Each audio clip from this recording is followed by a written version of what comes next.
Welcome everyone to the game between Arjun Erigaisi and Zhu Jiner. What a clash we have. Arjun, currently the leader of the tournament, along with Yaz Khan Erdogmus, and Zhu Jiner, one of the best female players on the planet. Handshake. Zhu Jiner, who also gave Magnus a tough time in this tournament. It's going to be fun. Pawn to e4 by Zhu Jiner. And Arjun has to play for a win with black pieces. But again, Zhu Jiner, it's never a problem to create chances because she loves attacking, she loves playing aggressive chess. She's never had a dull or boring game or boring moment. D4, Arjun goes for the Pirc defense. This is sometimes Arjun's secret weapon that he keeps using. He used it also against Gukesh, if we remember, at Norway Chess and had gotten an advantage out of the opening. Knight to c3 and g6. While Magnus loves to play, the modern system with g6, bg7, keeping his knight back on g8, Arjun plays the pure Pirc defense. It's called Pirc or Pirc, or there are many different names. The idea is to let white build a strong center and then break open with the break like e5 or c5. Zhu Jiner plays the very classical way with knight f3. There are also ways where you go queen d2, long castle and start hurling the pawns, but Arjun is ready for that. He goes short castles here, and now queen comes up to d2. So I wonder if Zhu Jiner is interested in bishop h6 and h4, h5. Arjun goes a6. He's planning to play b5. And here white can have an approach to say I'm stop b5 with a4, but then cannot long castle anymore. So bishop d3 played, and Zhu Jiner simply defends this pawn, allowing Arjun to go b5, but Arjun goes knight to c6. And he will be looking to play e5 next. But even before Arjun can play e5, Zhu Jiner herself pushes d5, kicks the knight away. The knight goes to the e5 square. And now knight takes on e5, taken. And Arjun takes back, d takes e5. We have pawn to f3.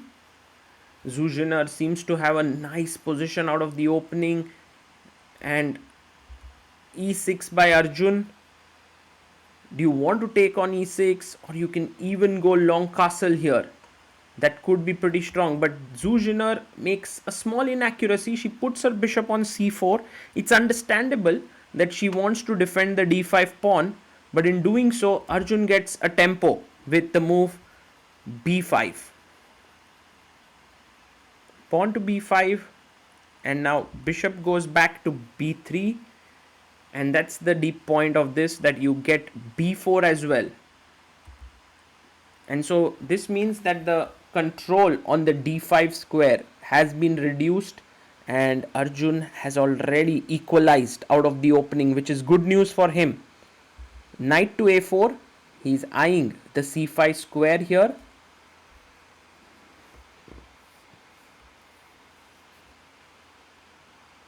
E takes on d5,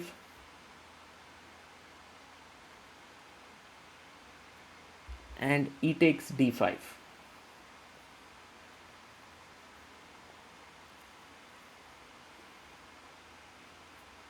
We have pawn to e4, opening up the center of the position with the idea of getting the rook on board. Rook e8 incoming, and long castle played by Zhu Jiner. What a crazy position this is, because this is hanging. E takes f3 could become something. Yeah, takes.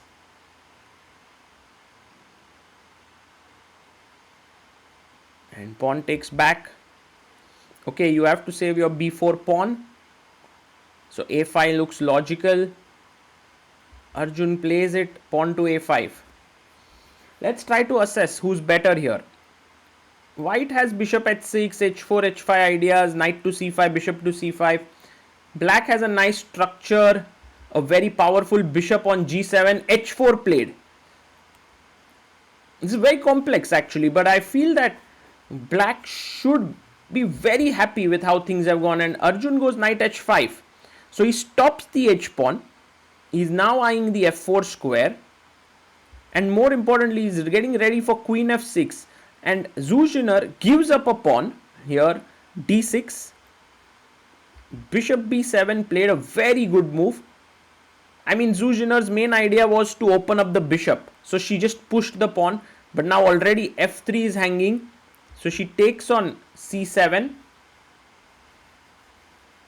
and now queen takes c7, takes,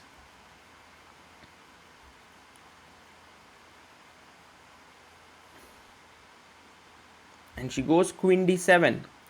But isn't this dropping a pawn? After queen takes d7, rook takes d7 and bishop f3. But Arjun is like, I don't want to trade queens, I'm going for the attack. He attacks the bishop, queen takes b7, taken, queen takes e3, king b1, moves the king to the side, and now queen f4. No need to pick this pawn up because that's simply, I mean, clearly it's defended, but even if it was not, it would open up this file. So queen f4 is a nice move. Rook d7, the pressure on f7 is growing. Rook a e8 played by Arjun, and rook d1. Is Zhu Jiner's activity enough for her structural problems? Queen f6, queen comes to b5, she is attacking this pawn, and now queen takes f3, Arjun takes it.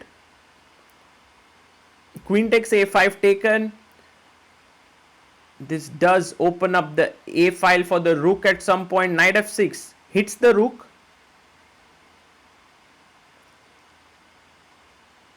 And rook d3, he goes queen f4. Arjun's position still better. Queen g5 takes, h takes g5. I mean, Arjun could have avoided this by going queen h2, but he decides to take and play knight e4. And this could become so wild that, you know, Arjun could lose b4, Zhu Jiner could lose g5, and then we have 3 passers here, 3 passers here. Rook e5 played. Sorry for the small blackout there. Rook e5, knight to b6, takes on g5. I must say that I'm super impressed with Zhu Jiner's fighting skills here. Bishop e5, and now I guess knight d7 is what she would love to play. Forking on f8 and e5, and we have rook e8 defending the bishop. Can we go rook e1? But then there's knight f3. So a4. Ooh, Zhu Jiner starts her aggressive play on the queen side. ba, knight takes e5 taken, rook takes e5, and Arjun should be in a great position now. B takes a5, and he should start pushing his pawn h5. This does remind us a bit of Arjun's game against Grandelius Nils here, but he goes king f8, slowing down. But why not h5, a4, h4? Isn't the black pawn stronger? Well, Arjun didn't believe in it. He goes king f8, and look at Arjun there. He's sitting there, bit worried. King b2, whether he'll be able to convert this or not. It's time pressure time. We are on move 37. Arjun has 7 minutes. Zhu Jiner 1 minute. King e7, a4.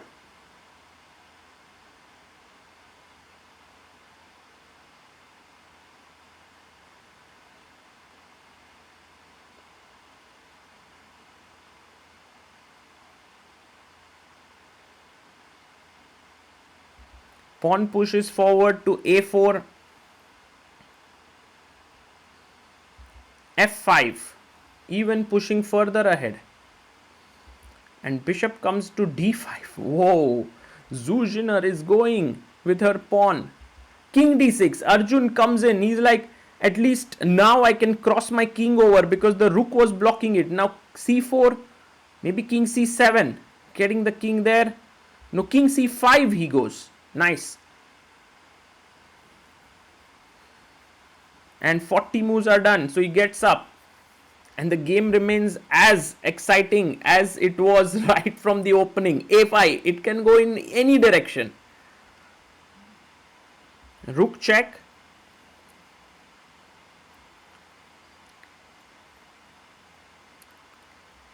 King b3. King a3. He goes king a3. And check. Maybe king a4. But I think king a4 is a mistake. Yeah, king b2, best move. If king a4, there was knight e4 somehow coming in. So king b2, knight e6. And it's tempting to take here, but the rook endgames is lost. You need the bishop. It's a great bishop. Rook h1, attacking here, good move. And Arjun goes knight f4. So if rook takes h7, maybe he wants to take on d5 and play this. It's still equal, but Zhu Jiner goes bishop b7, which is a fine move. Knight d3 check. King c2.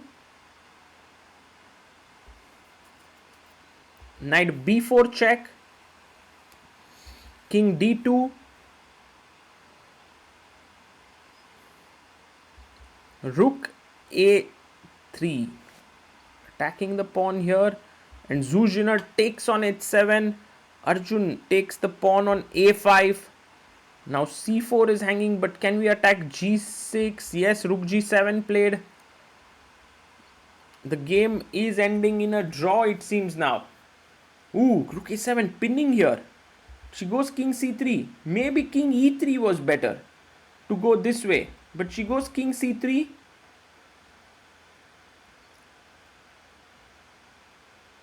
And Arjun plays rook a3 check. King d2. Rook g3. Wow, defending the pawns. And now once again Arjun in the driver's seat. f4. Because the threat is bishop takes f5, I think. Yes, pushes forward. Arjun may get the sole lead if he wins this, because Yas Khan drew his game. Bishop e6, one step closer to winning this tournament. g5, pushing forward. Rook b7.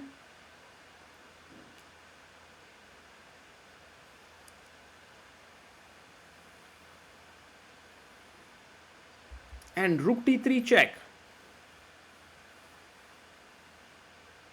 We have king back to c1. Rook e3. Oh, but isn't there a check? Yeah, I mean check, and you could have won the knight, but the bishop was hanging, so it saves it. And f3. The point is, if you go here and you win this, king c3 with a mate and b4 hanging. Incredible. King d2, attacking the rook. Rook check, king e1. And now very important to find rook b3. He finds it. Threatening knight d3, and the rook is hanging. Rook g7 played. And now knight d3 check. And it is totally over. Arjun is winning. King d2. Knight e5. Arjun playing like a machine here. Machine-like accuracy. Rook takes g5. But now king d4. He gets the king in. And somehow this beautiful construction of 4 pieces is giving black the win. f2. Check. I mean pushing the pawn forward, f2. Yes, pushes. King e2 stopping. And now the only move is rook f3. Plays it. Rook f3 with the idea of king, pushing the pawn. So king f1 is forced. And now knight takes c4, threatening knight e3 check. What a game this has been. Insane. Check by Zhu Jiner, king c3, and there's no way to stop knight e3 check. She gives up the rook, but that's not enough. King takes, and now simply the king will come in here, and then the rook swings over and mates. So what a game, but really exciting, really nice. Zhu Jiner resigns the game. Arjun Erigaisi scores a win and moves to 4.5 out of 6, the sole leader of the tournament. And Arjun has played this incredibly well.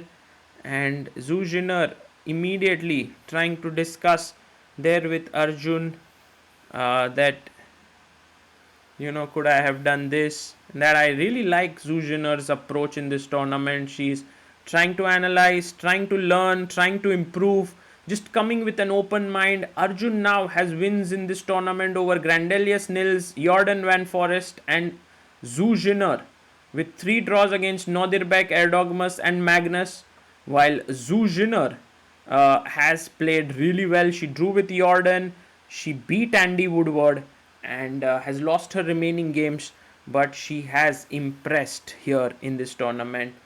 And also, what I really thought about Zhu Jiner was that she would hardly communicate with people, but here she's keen to learn. She was doing that with Magnus, now with Arjun. Kudos to her. And for Arjun, we hope that tomorrow against Andy Woodward, he's able to play a good game. If he wins the tournament outright. If he draws, then all depends on the game of Yaz versus Magnus, who are both half a point behind Arjun. If any of them wins, then it will be a tie break and lot of excitement going into the final day.